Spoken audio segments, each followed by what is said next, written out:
নমস্কাৰ। স্বৰচিত কবিতা পাঠ কৰিব ওলাইছোঁ।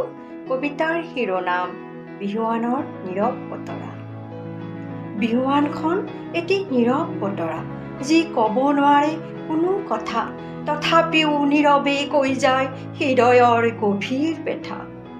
আইৰ হাতৰ মিহি স্পৰ্শ সূতাবোৰে পায় জীৱন, ৰঙা বগা বুননৰ মাজত লুকাই থাকে অনন্ত মন।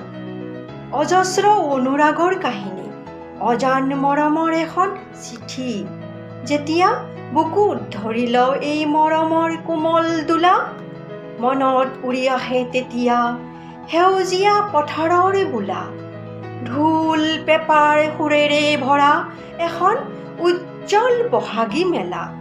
বিহুৱান মানে মাত্ৰ এখন গামোচা নহয়, এটি অব্যক্ত ভাষা, এটা জাতিৰ আত্মা, এটা হৃদয়ৰ চিৰন্তন বহা।